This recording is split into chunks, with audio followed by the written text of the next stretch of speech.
ছিল এখন এই প্রত্যাশা আজকে আমরা থেকে আজকে থেকে আমরা পূর্ণ হয়ে করলাম না ঠিক আছে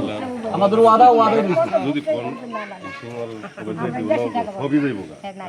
একটা খালি কথাই যাইব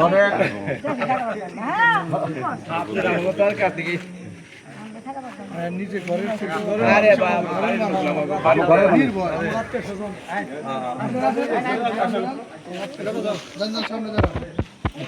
আমরা মাঠে বলি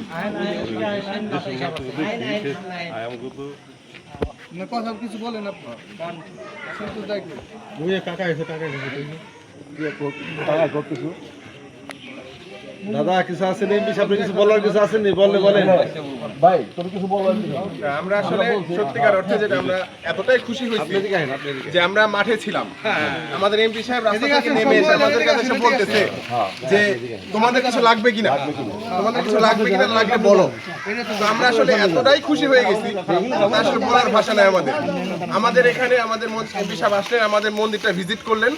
তিনি দেখে বললেন যে আসলে এখানে আমাদের একটা নাথ মন্দির খুব বেশি প্রয়োজন আমাদের অনেক দিনের আকাঙ্ক্ষা ছিল আমাদের একটা নাথ মন্দির স্যার যেটা বললেন যে তিনি তার নিজস্ব সহায়তায় তিনি নাথ মন্দিরটা করে দিবেন আমাদেরকে এবং তিনি এটাও বলে দিচ্ছেন আমার নাম্বারটা উনি রেখে দিয়েছেন এটাও বলে দিয়েছেন যে ওনার যে ইঞ্জিনিয়ার সাহেব আছেন সেই ইঞ্জিনিয়ার সাহেব এখানে পাঠাবেন তিনি খুব দ্রুত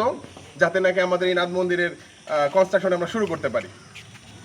ঠিক আছে আমরা আসলে অনেক বেশি মানে আশাবাদী স্যারের কাছে যাতে আমরা খুব দ্রুত এই বাস্তবায়নটা স্যার দেখতে পাই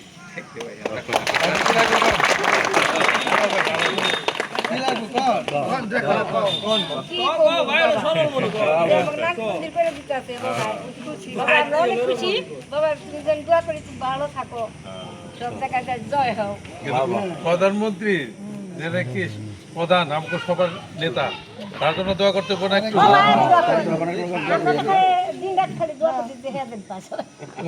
উনি তো আমাদের পাঠাইছেন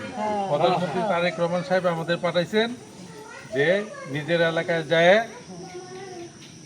এলাকার লোকজন কিভাবে আছে এই যে আপনারা নানি বাড়ির লোকজন কেমন আছেন কেউ জানে আমি আসবো আমার কোনো নেতা কর্মী নাই আপনি আগে থেকে এটা এই ঘর খুব তাড়াতাড়ি হয়ে যাবে কোনো চিন্তা করেন না আর দাদা